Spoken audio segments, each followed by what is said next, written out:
Hello student, कैसे हैं आप सभी। तो हम लोग जैसे कि नवनीत का प्रैक्टिस सेट कर रहे हैं। तो आज मैं जो पेपर फर्स्ट का मैथ्स फर्स्ट जो है उसका प्रैक्टिस सेट सेकंड करने वाला हूं। तो वो आज स्टार्ट कर रहे हैं हम लोग। जो आपका सबसे पहला क्वेश्चन है मल्टीपल चॉइस क्वेश्चन, वो स्टार्ट करेंगे।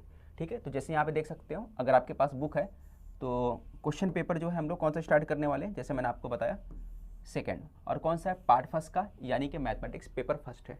क्लियर। और पिछला वीडियो अगर आपने नहीं देखा है तो उसका लिंक जो मैं डिस्क्रिप्शन में डाल दिया है, आप वहाँ से जाके चेक कर सकते हैं, देख सकते हैं। ठीक है, टेलीग्राम चैनल से अगर आप नहीं जुड़े अभी तक तो उसका भी लिंक डिस्क्रिप्शन में है, वो भी आप ज्वाइन कर सकते हैं। ठीक है, तो पहले क्वेश्चन की तरफ हम लोग बढ़ते हैं। पहला क्वेश्चन आपका यहाँ पे दिया हुआ है। ठीक है, क्वेश्चन नंबर 1 का जो है हम लोग सबसे पहले ए वाला पार्ट सॉल्व करेंगे, जो आपका क्या होता है, मल्टीपल चॉइस क्वेश्चन होता है, 4 मार्क्स के लिए आता है। ठीक है, तो आपको सिर्फ सॉल्व करना नहीं बल्कि उसके कॉन्सेप्ट जो है वो भी सीखना है। ठीक है, तो सबसे पहले क्या दिया है, what is the probability of the event that a number chosen from 1 to 50 is odd number. ठीक है, 1 से लेकर 50 तक का जो नंबर है उसमें अपने को प्रोबेबिलिटी मालूम करना है कि कितना प्रोबेबिलिटी होगा। किस बात का प्रोबेबिलिटी मालूम करना है कि वो नंबर जो होंगे क्या होंगे, ऑड नंबर होंगे। ठीक है, ऑड दे सकता है या फिर इवन नंबर दे सकता है। तो ऑड बोला है, तो आप बताओ ऑड कितना होगा। तो आप बोलोगे 50 जो नंबर होंगे 1 से 50 तक, आधे नंबर जो होंगे क्या होंगे, वो इवन होते हैं, आधे नंबर ऑड होते हैं। तो इसका मतलब प्रोबेबिलिटी कितना होगा, 50% होगा। तो आपका सही आंसर जो होगा ऑप्शन नंबर डी होगा। ठीक है, बात समझ में आया। अगर यहाँ इवन भी बोलता तो भी क्या होता, आपका 50% होता, क्योंकि 1 से लेकर 50 नंबर तक आधे क्या होते, ऑड होते, आधे इवन होते हैं। बात समझ में आया। अगर मैं बोलता 1 से 100 नंबर तक तो भी क्या होता है, प्रोबेबिलिटी क्या होता है आपका 50% होगा, क्योंकि 1 से 100 तक भी आधे क्या होंगे, बोलो, इवन होते हैं, और आधे क्या होते हैं, ऑड नंबर होते हैं। बट एक जगह थोड़ा सा चेंज हो जाएगा। अगर आपको सवाल जो है, ये क्वेश्चन जो आपको ऐसा पूछता 1 से लेकर 50 तक का जो है प्राइम नंबर जो है, किसका प्रोबेबिलिटी मालूम करना, प्राइम नंबर का। तो प्राइम नंबर आपको चेक करना पड़ता है। तो प्राइम नंबर क्या होते हैं मालूम है, जो नंबर सेल्फ डिवाइडेड होते हैं। एक को छोड़ दो, एक प्राइम नंबर नहीं होता। तो क्या होते हैं, 2 हो गया, 3 हो गया, 5 हो गया, 7 हो गया, ये सब प्राइम नंबर है। ये नंबर कौन से हैं आपको मालूम होना चाहिए, ये सारे नंबर आपके प्राइम नंबर है। तो प्राइम नंबर का प्रोबेबिलिटी आपको मालूम करना रहता है। ठीक है, फिर क्या करते हैं आप, पूरा प्राइम नंबर जो होता है उसको काउंट करते, और प्राइम नंबर जो भी आता है 10, 15 जो भी आता है उसको आप ऊपर लिखते, और नीचे क्या रहता है, टोटल नंबर 1 से 50 तक टोटल कितने नंबर है, 50 नंबर, इसको नीचे लिखते, फिर कैंसिल करते तो आपका प्रोबेबिलिटी आ जाता। क्लियर, समझ में आ गया होगा सभी को। तो क्वेश्चन को और कैसे घुमा के पूछ सकता है मैंने बता दिया आपको। ये ऑप्शन नंबर ए हो गया, ए का पहला हो गया। ठीक है, अब सेकंड क्वेश्चन की तरफ आते हैं। सेकंड क्वेश्चन क्या दिया है, if the number x - 1 x + 3 3x - 1 are in AP then find the value of x। ये जो नंबर दिए ये क्या है, ये AP के अंदर है। ठीक है, AP कब होता है कोई भी नंबर, जब उसका कॉमन डिफरेंस क्या होता है, कांस्टेंट होता है। ठीक है, अगर मैं इसको फर्स्ट टर्म मान लेता हूँ, ये जो है T1 मान लेता हूँ, ये वाले है जो है इसको T2 मान लेता हूँ, T3 मान लेता हूँ। ठीक है, अगर इसको इस तरह से मैं मान के चलता हूँ तो आपका D कैसे आता है, आप बोलोगे कि T2 में से T1 माइनस कर दो, D आ जाएगा। ठीक है, तो इसका जो D है, पहला वाला जो D है मैं निकाल लेता हूँ, चलो मान के चलो, T2 में से मैं क्या माइनस करूँगा, T1। तो आप बोलोगे T2 क्या है, T2 यहाँ पे देखो कितना, x + 3 माइनस क्या करोगे आप, x - 1 करोगे, x - 1 करोगे, मैं ब्रैकेट लगा देता हूँ, x + 3 हो गया, ब्रैकेट ओपन होगा तो माइनस, ये माइनस से क्या हो जाएगा, ये माइनस माइनस आपका प्लस हो जाएगा ब्रैकेट ओपन होने के बाद। ठीक है, कुछ कैंसिल हो रहा है, बता दो क्या क्या कैंसिल हो रहा है फटाफट। x से x कैंसिल हो जाएगा आपका, 3 और 1 कितना आ गया, 4 आ गया। ठीक है, तो यहाँ पे आ गया आपका 4। फिर इसी तरह आप दूसरा कर लो, फिर से आपको d निकालना है, क्या है, T3 - T2 होगा, है ना। उसका अगले टर्म से पिछला टर्म क्या करोगे, माइनस कर दोगे, तो फिर से d आ जाएगा आपका। तो क्या है, 3x - 1, 3x - 1 लिख दिया हमने। फिर उसके बाद माइनस करोगे, क्या करोगे, x + 3, 3x - 1 माइनस, ब्रैकेट खुलेगा तो क्या हो जाएगा, ये माइनस, और ये प्लस किस में चेंज हो जाएगा, ये वाला जो प्लस दिख रहा है किस में चेंज हो जाएगा, माइनस में हो जाएगा। अब क्या कैंसिल हो सकता है, कैंसिल कर लो, बताओ फटाफट। तो आप देख सकते हैं -3 और -1 कितना हो गया, -4 हो गया। और 3x और माइनस किया ना, 3 में से 1 गया तो ये 3 है और ये 1 है। ठीक है, तो माइनस करोगे क्या हो जाएगा, 2x हो जाएगा। तो d की वैल्यू कितनी आ गई, 2x - 4 आ गया। और यहाँ पे डी का वैल्यू आप देख सकते हो, यहाँ पे डी का वैल्यू कितना आया था, 4 आया था। इसका मतलब बोल सकते हैं हम लोग दोनों का डी का वैल्यू क्या होगा, इक्वल होगा, क्योंकि यहाँ पे डी 4 है और यहाँ डी 2x-4 है। अगर यहाँ 4 आया तो ये भी 4 आना चाहिए था पूरा इसका वैल्यू सॉल्व करने के बाद, बट यहाँ बीच में x होने की वजह से पूरा सॉल्व नहीं हो पाया। इसका मतलब हम लोग बोल सकते हैं यहाँ पे डी की वैल्यू 4 है, यहाँ पे डी की वैल्यू कितनी है, 2x-4। इसलिए हम लोग बोल सकते हैं देयरफॉर कि 4 इक्वल टू क्या हो जाएगा, 2x, कलर चेंज करता हूँ मैं, 4 इक्वल टू 2x-4। अब इसको आगे सॉल्व करो, -4 इस तरफ आएगा तो कितना हो जाएगा, 8 हो जाएगा, ठीक है। अब 2, अब यहाँ पे 2 है तो 2 इधर जाएगा तो 8 के पास जाके डिवाइड कर देगा, तो 2 4 जा 8, तो x की वैल्यू कितनी आ गई, 4 आ गई, ठीक है। तो x की वैल्यू कितनी आ गई आपको, 4 आ गया। इस तरीके से आपको इस मेथड से आपको सॉल्व करना था। बात समझ में आया सभी को कैसे सॉल्व करना था। तो d का वैल्यू 4 आ गया, तो ऑप्शन कौन सा राइट होगा हमारा, बताओ। d कहाँ है, ये 4 आया, तो ये ऑप्शन जो है आपका राइट आंसर होगा। कौन सा ऑप्शन राइट आंसर है, आपको समझ में आ गया होगा, ये आंसर, ठीक है। तो स्क्रीनशॉट ले लो, अगले क्वेश्चन की तरफ बढ़ते हैं हम लोग, क्वेश्चन नंबर 3 की तरफ बढ़ेंगे, ठीक है।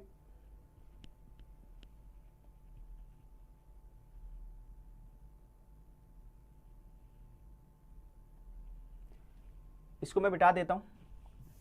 देखो आगे जो क्वेश्चन दिया, क्या दिया आप देख सकते हो, what is the value of k, k की क्या वैल्यू है, for which the quadratic equation 3x² - kx + k = 0 has equal roots. इसका रूट्स क्या है, इक्वल है। अगर रूट्स इक्वल होता है तो डेल्टा किसके बराबर होता है, 0 के बराबर होता है, ठीक है।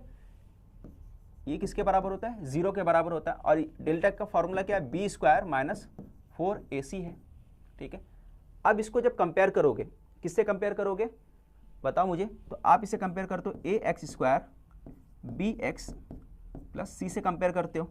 अब मुझे इसके अंदर बता दो फटाफट कि a कितना है, तो आप बोलोगे a है 3, ठीक है। ये पहला जो पोजीशन होता है a का, तो a कितना है, 3 है। फिर b कितना है, तो b जो है आपका पार्ट देख रहे हो -k, और c क्या है, c k है। बात समझ में आ गई आपको। a कितना है, 3 है, b कितना है, -k है, c कितना है, k। तो वैल्यू पुट कर दो, तो यहाँ पे वैल्यू पुट करना आपको। तो सबसे पहले b लिखना है, तो b कितना है, 0 है ना, 0 के बराबर। तो b कितना है, b हमारे पास है, देखो यहाँ से b -k। फिर उसके बाद आपका 4a, a कितना है आप देख सकते हो, a क्या है, 3 है। और c कितना है हमारे पास, तो आप देख सकते हो c क्या है, k है, k लिख दिया। और किसके बराबर है, 0 के बराबर, = 0। इतना समझ में आ गया होगा आपको। आगे कैसे सॉल्व करना है, -k का स्क्वायर कितना होता है, k होता है, 4 3 जा 12, 12k हो गया, = 0। अब 12 को k को उस तरफ शिफ्ट करो, इस तरफ लेके जाओ, यहाँ से इस तरफ लेके जाओ, तो क्या हो जाएगा, यहाँ पे k² है, ये हो जाएगा 12k।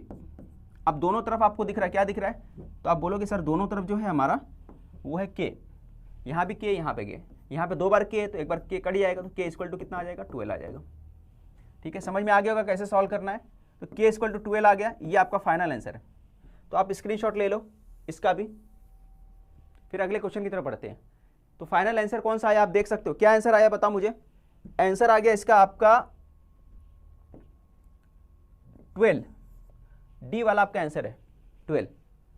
अब जैसे कि क्वेश्चन नंबर जो 4 है ना, ये देखते हैं क्या दिया है, what is the value of dx for the simultaneous equation. ये इक्वेशन दिया है और एक इक्वेशन ये दिया है, 2 इक्वेशन दे दिया है, ठीक है। तो सबसे पहले ये इक्वेशन है, तो इसका जो फॉर्म है चेंज कर दो, स्टैंडर्ड फॉर्म में चेंज करो, 3x + 2y, और यहाँ पे 11 दिया है, 11 को उस तरफ शिफ्ट कर दो, तो यहाँ पे क्या हो गया, प्लस में है तो उस तरफ जाके माइनस में हो जाएगा, तो यहाँ पे लिख दो आप -11। फिर उसके बाद दूसरा वाला इक्वेशन इसके नीचे लिख दो, 7x - 4y, 9 लिख दिया आपने, ठीक है। इतना समझ में आया। अब उसके बाद आपको dx निकालना है, तो कैसे निकालोगे, बहुत आसान मेथड है। तो सबसे पहले आपको क्या लेना है, इधर से स्टार्ट करना है। जब इधर से स्टार्ट करोगे तो बताओ क्या क्या लोगे, तो ये लेना पड़ेगा -11 और 9, -11 और 9 ले लिया आपने। फिर यहाँ से क्या लोगे, फिर 2 और 4 लोगे, 2 और -4, क्योंकि आपको dx निकालना है, तो ये वाला पार्ट आपको नहीं लेना है, ये वाला पार्ट नहीं लेना है आपको, ठीक है, क्योंकि आप dx निकाल रहे हो। जब dy निकालना रहता है तो फिर dy वाला पार्ट नहीं लेते हो, ठीक है। अब इसके बाद क्या करोगे, आप क्रॉस मल्टीप्लाई करोगे, कर दो क्रॉस मल्टीप्लाई, इसका इसके साथ और इसका इसके साथ मल्टीप्लाई करना है। तो मल्टीप्लाई करोगे आप, क्या होगा, 11 को 4 से मल्टीप्लाई करना है, ठीक है। -11 मल्टीप्लाई बाय -4 और यहाँ पे होगा 2 मल्टीप्लाई 9 होगा। तो माइनस माइनस का मल्टीप्लाई होता है तो आपको मालूम है प्लस हो जाता है। 2 9 क्या हो गया 18, 44 में से 18 गया तो 26। ये आपका फाइनल आंसर आया। ठीक है, समझ में आया कैसे करना था। सी आपका फाइनल आंसर हो गया। तो आपका जो क्वेश्चन नंबर 1 का ए था, चारों क्वेश्चन मैंने करा दिया है। अब इसके बाद हम लोग क्वेश्चन नंबर जो है फर्स्ट ए के बाद बी करेंगे। ठीक है, तो ये पूरा का पूरा सेक्शन जो है बी वाला है। What is the common difference D of the AP. ठीक है, इसमें क्या निकालना है, कॉमन डिफरेंस निकालना है। तो कॉमन डिफरेंस कैसे निकालते हैं आपको मालूम होना चाहिए। तो डी का फॉर्मूला क्या है, डी आपका होता है what is the common difference. Common difference बोला है, इसका मतलब क्या, ये पहले से एपी में है। ठीक है, तो आप क्या करो, इसको T1 डाल दोगे, T2 डाल दोगे, तो यहाँ पे लिखना पड़ेगा आपको सबसे पहले गिवन करके। T1 कितना हमारे पास, तो T1 जो है यहाँ पे 7 है। T2 कितना हमारे पास, तो आप बोलोगे T2 जो दिया है 1 दिया है, और T3 कितना दिया है, तो आप बोलोगे T3 कितना दिया -5। ठीक है, ये -5 लिख दिया। अब D निकालना है, तो D कैसे निकालोगे बोलो। तो आप क्या करोगे, T2 में से T1 निकाल दोगे, T2 माइनस T1। T2 कितना आपके पास 1 है, -7 है, तो -6 आ जाएगा। तो D आ गया आपका -6। इतना क्लियर हो गया। फिर से आप क्या करोगे, वापस D निकालोगे। अब D कैसे निकालोगे, T3 में से T2 को माइनस कर दोगे, है ना। T3 कितना है -5, क्या माइनस करना है 1, फिर से -6 आ गया। ठीक है, तो आप देख सकते 2 बार मैंने निकाल दिया, है ना। एक ही बार निकालते तो भी इनफ होता, 2 बार मैंने निकाल दिया। D कितना है -6, देयरफॉर D = -6। आपका फाइनल आंसर हो गया। समझ में आ गया कैसे सॉल्व करना था। इसके बाद हम लोग क्वेश्चन करते हैं सेकंड वाला। इसका स्क्रीनशॉट ले लेना एक साथ में, जितना क्वेश्चन करा दूंगा बोर्ड के ऊपर। आगे बढ़ते हैं हम लोग अगले क्वेश्चन की तरफ। अगला क्वेश्चन आपको दिया हुआ है, यहाँ पे क्या दिया है, if 5x + 4y 13 4x + 5y 14 find the value of x - y। ठीक है, तो इसको दो इस तरह से लिख दो जैसे दिया हुआ 5x + 4y 13 4x + 5y, ठीक है 14। ये हो गया आपका 14।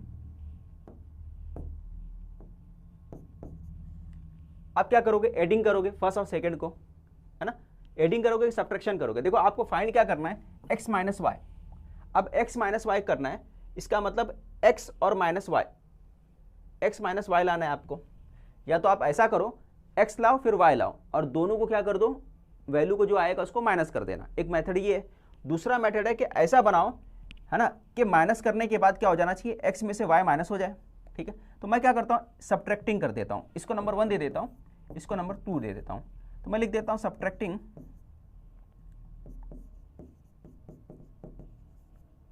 First and second. First second को सब्ट्रैक्ट कर देता हूँ मैं।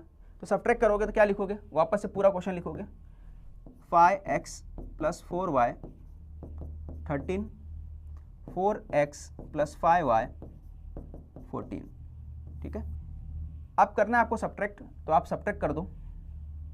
तो जैसे ही माइनस करोगे, सब्ट्रैक्ट करोगे, तो ये प्लस जो है ये साइन चेंज होकर किस में आ जाएगा, माइनस में, और यहाँ आ जाएगा माइनस में। 5 में से 4 गया तो कितना आएगा, 1x आएगा, तो यहाँ लिख दोगे आप 1x। फिर 4 में से 5 गया तो क्या आएगा, -5, है ना। 5 में से गया तो 1 आएगा, y आएगा। 14 में से 13 गया तो -1 आ गया। ठीक है, x - 1 कितना आ गया आपका, ये आ गया। ठीक है, अब देयरफॉर करके यहाँ पे साइड में आप चाहो तो लिख दो x - y = -1। ये आपका फाइनल आंसर हो गया। ठीक है, x - y = -1। तो जब माइनस करेगा, माइनस बोलेगा, तो सीधा आप क्या कर देना, माइनस करके कर देना, तो हो जाएगा आपका आंसर। ठीक है, तो इस तरीके से आपको सॉल्व करना था। तो x - y = -1 आ गया। अगले क्वेश्चन की तरफ बढ़ते हैं। क्वेश्चन नंबर 4 जो है, क्वेश्चन नंबर 4 आप देख सकते हो क्या दिया हुआ है, राइट क्वाड्रेटिक इक्वेशन। ये इक्वेशन दिया है, इसको क्वाड्रेटिक इक्वेशन के स्टैंडर्ड फॉर्म में चेंज करना है। किस में लिखना है, स्टैंडर्ड फॉर्म में। तो सबसे पहले आपको क्या लिखना है, गिवन करके हमने लिख दिया यहाँ पे x + 3/x 7, इतना हमने लिख दिया। अब क्या होगा, क्रॉस मल्टीप्लाई कर दो। अगर मैं क्रॉस मल्टीप्लाई करूंगा तो x का मल्टीप्लाई x के साथ हो जाएगा, या फिर क्रॉस मल्टीप्लाई नहीं करना तो सभी को मल्टीप्लाई कर दो x के साथ। ठीक है, नीचे वाला जब पार्ट देगा ऐसे डिनोमीटर में देगा ना, तो हटाने के लिए क्या करने का, जो डिनोमीटर में देगा 2 3 x जो भी देगा y देगा उसी से मल्टीप्लाई कर देने का। तो मैं करूंगा equation multiplying by x, x के साथ मल्टीप्लाई करोगे क्या होगा, इस तरह से हो जाएगा आपका x plus 3/x equal to 7। अब उसके बाद क्या होगा, ब्रैकेट ओपन होगा। जब ब्रैकेट ओपन होगा तो सबसे पहले x का इससे मल्टीप्लाई होगा, फिर इसके बाद इससे मल्टीप्लाई होगा, फिर इससे मल्टीप्लाई होगा। ठीक है, तो ब्रैकेट ओपन कर दो आप। तो आपने ब्रैकेट ओपन कर दिया तो हो गया x स्क्वायर, यहाँ पे आएगा x 3/x और ये हो गया 7x। ठीक है, अब क्या कैंसिल हो रहा है अब बता मुझे। तो आपने बोला x से x कैंसिल हो गया। ठीक है, यहाँ पे दिख रहा है आपको x से x कैंसिल हो गया यहाँ पे। फिर उसके बाद ये 7x है। ठीक है, उसको बाद में सॉल्व करना। तो यहाँ पे आ जाएगा x square plus 3 equal to 7x। अब 7x को इस तरफ शिफ्ट कर दो तो उस तरफ प्लस है, तो इस तरफ आएगा क्या हो जाएगा, माइनस में आ जाएगा। ठीक है, मैंने क्या बोला, इसको इस तरफ शिफ्ट कर दो। जब इस तरफ शिफ्ट करोगे तो दूसरी तरफ प्लस, तो इस तरफ आने के बाद माइनस हो जाएगा। तो ये हो जाएगा x square minus 7x plus 3 equal to 0। तो ये आपका फाइनल आंसर था। तो देयरफॉर करके आप लिख सकते हो, आपका फाइनल आंसर आ गया। ठीक है, तो स्क्रीनशॉट ले लो, है ना। तो अच्छे से ले लो स्क्रीनशॉट, पूरे चारों क्वेश्चन का ले लो आप। यहाँ 2 कॉइन्स टॉस किया गया है। Right the sample space and number of sample points, number of S लिखना है। 2 कॉइन टॉस किया गया है, तो ये पूरा सेंटेंस यहाँ से लेकर यहाँ तक यहाँ पे लिखोगे आप। ये लिखने के बाद फिर आप क्या लिखोगे, एस लिखना है। तो एस कितना आएगा, हेड आएगा, है ना, हेड आएगा, हेड आएगा, फिर उसके बाद हेड आएगा, टेल आएगा, फिर टेल आएगा, हेड आएगा, फिर टेल और टेल आएगा। ठीक है, तो ये आपका सैंपल स्पेस आ जाएगा। फिर नंबर ऑफ एस लिखना है। तो नंबर ऑफ एस कितना बोला है, तो ये आ जाएगा नंबर ऑफ एस कैसे लिखोगे, एच आएगा, यहाँ पे कितना आएगा नंबर ऑफ एस, तो 4 आएगा। तो नंबर ऑफ एस कितना आ गया आपका, 4 आ गया। ठीक है, तो काउंट करके लिख लो, 1 2 3 4 है, 4 है, तो नंबर ऑफ एस कितना आ गया, 4 आ गया। ठीक है, सभी को समझ में आया। क्वेश्चन नंबर 2 भी हो गया जो बाकी था आपका। तो मैंने फर्स्ट सेकंड थर्ड फोर्थ सभी क्वेश्चन करा दिया आपको। ठीक है, तो इसके बाद आपका क्लियर हो गया।